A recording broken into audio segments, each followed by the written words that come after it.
ہاں بھائی السلام علیکم ورحمۃ اللہ وبرکاتہ۔ الحمدللہ وکفا وسلام علی عبادہ الذین اصطفیٰ، اما بعد۔ محترم علی جناب، ناظم صاحب، صدر مدرس صاحب، مشرف اساتذہ اکرام اور معزز حاضرین، آج کا یہ تاریخ ساز دن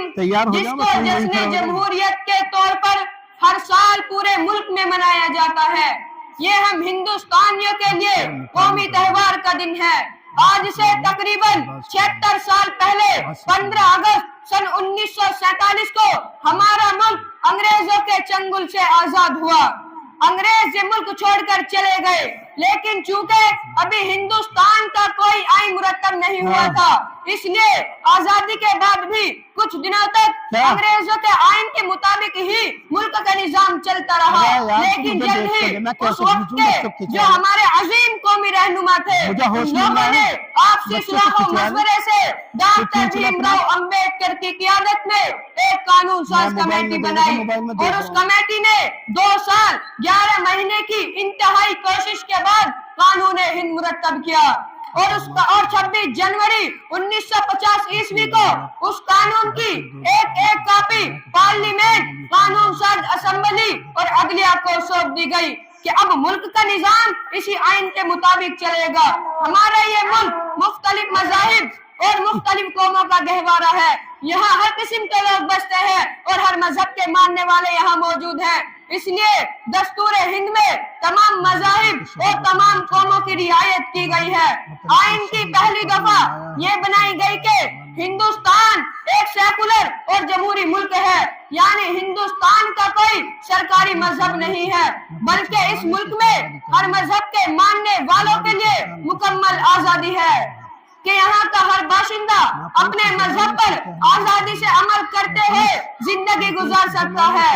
دستور ہند میں پہلی دفعہ در حقیقت یہی ہمارے ملک کی شناخت ہے، اور اسی پر عمل کرنے میں ملک ترقی کرے گا اور ملک کے اندر امن و سکون کا ماحول بنا رہے گا۔